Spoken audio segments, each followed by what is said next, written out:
his response is mainly the people that want to that he asked to speak on the camera or that he wants to interview. Either they would probably have family that are in regime-controlled territory or family that are in ISIS-controlled territory. What is an average day like for a person in Aleppo, and what do people do for fun? A normal day is that, you know, we see massacres and a lot of airstrikes. This is a normal day in Aleppo.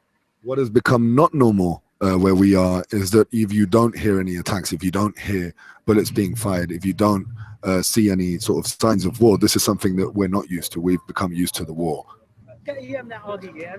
Right, they're saying we're living. That's enough. What's life like for children inside Aleppo, and are they still going to schools?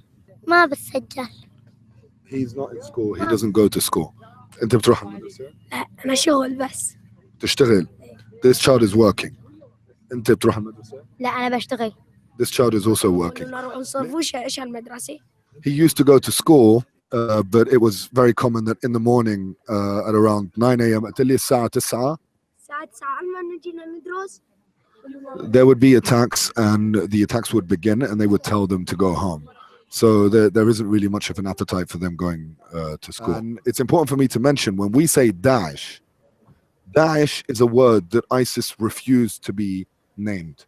It's unacceptable. It's a word that was created by a Syrian activist, and it's one letter of each beginning of the Islamic State of Iraq and Syria.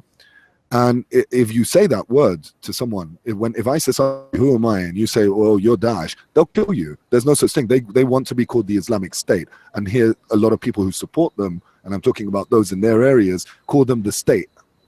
So if you don't call them the state, it means you're against them. And they know that. And there's no tolerance for that.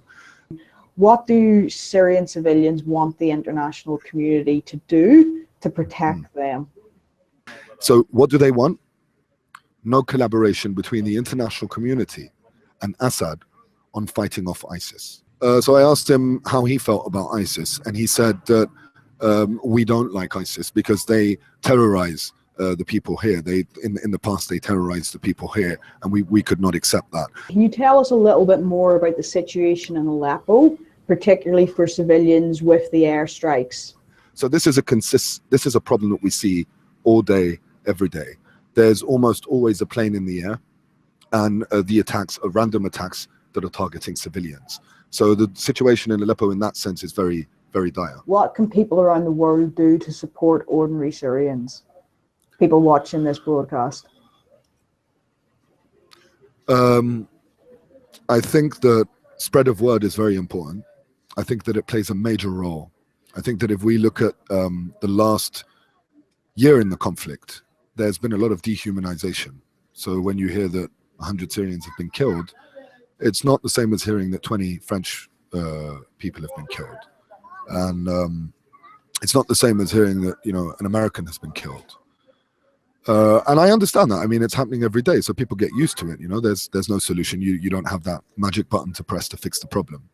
However, there has been a lot of dehumanization, and I think that the main reason for that is this disconnection, where the info that is coming out, the relay of the information, there's generally less appetite and less enthusiasm to explain what's going on in Syria because it's become a very complicated situation.